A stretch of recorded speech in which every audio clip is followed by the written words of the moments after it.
서울시 서대문구 대신동이고요. 경의중앙선 신촌역 도보 10분 이내에서 근린상가를 만나보겠습니다. 현재 시세는 매매금액 2억 6천에서 3억 원이고요. 실투자금은 대출을 2억 원 정도 예상할 때 5천만 원에서 1억 원 전망되고 있습니다. 마지막까지 정말 눈을 뗄 수가 없습니다. 규제를 조금 벗어날 수 있는 수익형 부동산입니다. 상가를 발굴해 주신다고 하고요. 어느 정도 인구가 보장이 돼 있는, 유동인구가 보장이 돼 있는 신촌에서 발굴해 주신다고 합니다. 소장님, 어느 지역에서 찾으셨어요? 자, 서대문으로 한번 가보실 텐데 행정구역은 서대문구 대신동이 될 수 있을 것 같은데 대신동이라고 제가 말씀을 드리지만 대신동은 그냥 싹 잊어먹어도 됩니다. 그냥 신촌이다라고 보셔도 될 수 있을 것 같은데요. 혹시 서울 근교에 사시는 분들 봉원서라는 그 절 또 이제 안산이 있는 여기를 한번 올라가 보시는지 모르겠는데 바로 이곳 입구 초입에 있다. 그러니까 항아리로 말하면 주둥이 입구 쪽에 위치를 해 있다. 이렇게 좀 보셔도 될 수 있을 것 같습니다.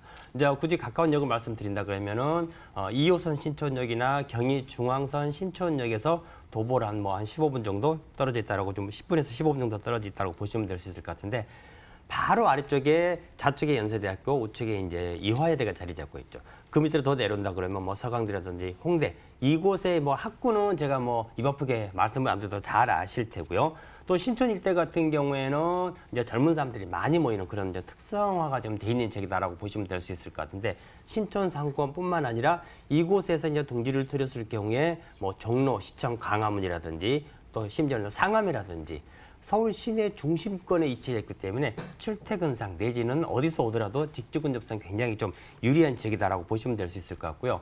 차를 안 가지고 버스를 타고도 종로시청 광화문의 중심 업무지까지 도보로 15분 이동이 가능한 그런 지역이 되겠습니다. 이제 한번 호재 들어보도록 하겠습니다. 아무래도 입지가 워낙 중요하긴 하지만 그래도 미래 가치를 보고 부동산에 투자하는 거기 때문에 호재 또 빠짐없이 체크해 가야 될 것 같은데요. 어떤 호재 기다리고 있습니까? 자, 보통 이제 강북 같은 경우에는 종로, 시청, 광화문 중심, 그다음에 서대문 이렇게 되지 않습니까?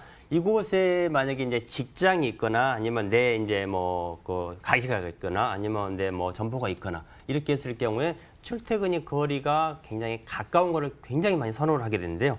자, 이곳 같은 경우에는 이제 서대문 내지 마포 같은 경우에는 마영성 해가지고 이번에 분양가 상한 지역으로 지정이 됐습니다만은 서북권 개발의 중심 지역이 바로 어디냐면은 서대문구하고 마포구가 될 수밖에 없겠죠. 근데 오늘은 서대문구 대신동 지역이다라고 좀 보시면 될 수 있을 것 같고요. 서대문이지만은 마포에는 4대 성장 거점이 있습니다. 홍대, 합정, 공덕 이렇게 해서 이런 지역 자체가 바로 서대문과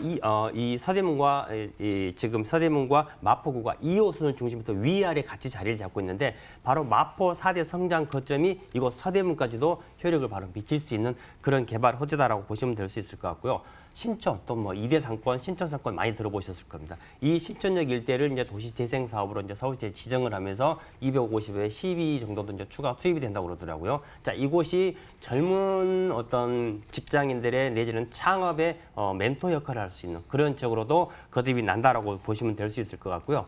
자, 하나 마지막 남은 퍼즐이 뭐냐면은 바로 이제 서대문 같은 경우에는 재개발 사업이 다 완료가 돼서 입주를 앞두고 있습니다. 입주를 했습니다만은 유력의 가장 큰 면적 부관 2구역과 3구역이 지금 남아 있습니다. 자, 2구역과 3구역이 아직 이제 사업이 이제 시작 단계 내지는 중간 단계가 되는데 바로 이곳이 이제 개발이 된다 그러면 수천 세대 서울 강북권에서 마지막 남은 대규모 아파트가 이제 입주를 하게 되는데 입주가 하게 되면 그만큼 또 인구가 많이 늘어날 수밖에 없겠죠. 인구가 많이 늘어난다 그러면 그만큼 또 상권이 이제 발달될 수밖에 없다. 따라서 모객, 직계 효과가 계속해서 늘어나는 그런 개발 호재를 가진 지역이 되겠습니다.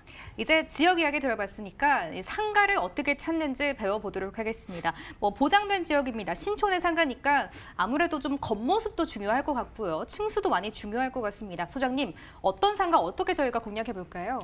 이 상가라고 하는 거는 1층과 2층과 3층이 엄청난 차이가 있지 않습니까? 자, 오늘 소개시켜드릴 이 지역 같은 경우에는 근린 상가가 되겠습니다. 법적으로. 그러니까 우리 주변에서 편하게 할 수 있는 요즘에 커피숍이라든지 배달 음식점이라든지 이런 자영업자분들이 가장 쉽게 접할 수 있는 근린 상가다라고 좀 보시면 될 수 있을 것 같고요. 아까 제가 말씀드렸죠. 바로 이제 봉원사를 올라가는 입구 초입에 있는데 이 상권은 제가 이 한마디로만 정리가 됩니다. 바로 건너편에 스타벅스가 있습니다. 자, 스세권이라고 그러죠. 스타벅스가 들어왔다 그러면은 그만큼 상권은 입증이 돼 있는 지역이다라고 보시면 될 수 있을 것 같고요. 1층, 여기에 또 신축이고 큰 길을 앞두고 있는 데다가 연대 동문하고 바로 마주보고 있는 지역이기 때문에 자영업자분들이라든지 내지는 나만의 소중한 작업 공간을 갖고 싶다고 하시는 분들한테는 딱이다라고 보시면 되겠습니다.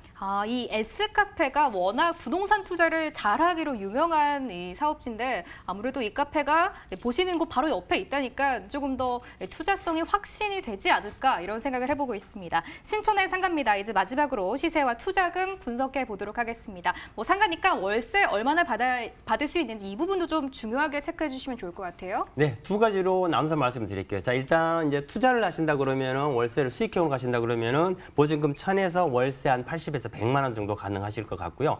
본인의 작업 공간이라든지 본인의 어떤 자그마한 정보를 해보고 싶다고 하신 분들 같은 경우는 선순위를 2억 정도를 활용하신다 그러면 투자되는 금액이 1억 이하가 되겠습니다. 따라서 안전한 월세 수익과 더불어서 일축의 신축, 그다음에 앞에는 바로 이제 수세권의 중심이 될 수 있는 항아리 초입에 위치한 신축 근린 상가가 되겠습니다.